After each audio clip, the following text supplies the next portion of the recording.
ব্রাজিলের quarter final ম্যাচটি অনেকের অনেক দুশ্চিন্তা উদ্বিগ্নতা, তবে আমি ব্রাজিলের ফ্যান হিসেবে মনে করি না যে জাপানের সাথে ব্রাজিল কোনো দুর্ঘটনার শিকার হবে।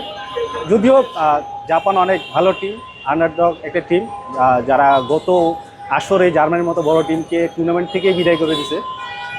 এবার তো জাপানের সাথে জাপান এবারও খুব ভালো খেলতেছে, গত আসরে ভালো খেলছে এমন না, এবারও খুব ভালো খেলতেছে, এই জন্য অনেকে ভয় পাচ্ছে, বিশেষ করে ব্রাজিল এবার যে ফর্ম। কিন্তু নেইমার ফিরে আসার পরে আমরা একটা শক্তি পাচ্ছি।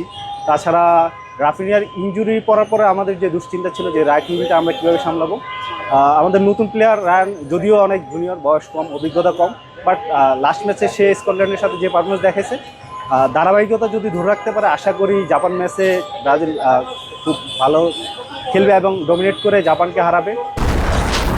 হিউস্টনে রকিং টেস্টি, সীমানা ছাড়াও নিজেকে হারাও। আমাদের একটা সমস্যা এখনও রয়ে গেছে, আলিসন গোল পোস্টে খুব ভালো দুর্দান্ত সেভগুলো দিচ্ছে, স্কটল্যান্ড ম্যাচও আমরা দেখছি কিছু দুর্দান্ত সেভ দিচ্ছে। কিন্তু সমস্যাটার জায়গা হচ্ছে মিডফিল্ডে, আমাদের অ্যাটাকিং মিডফিল্ডার কাসিমিরো সে তার বেস্ট ফর্মে নাই, সেরা সময় নাই।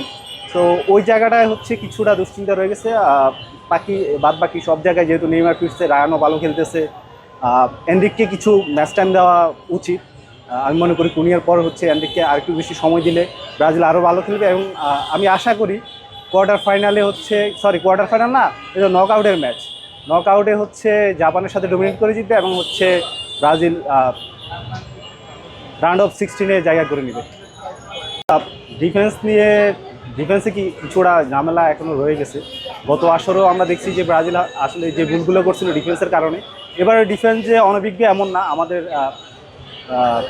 মার্কিনেস আছে যে পিএসজিকে হচ্ছে পরপর দুইবার চ্যাম্পিয়ন্স লিগ জিতেছে, যার নেতৃত্বে পিএসজি জিতছে।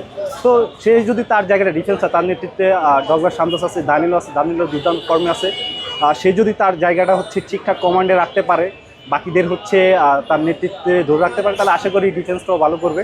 জাপান সেই সুযোগটা পাবে না ব্রাজিলের রক্ষণ দুর্গ ভেদ করে গোল আদায় করে নেওয়া।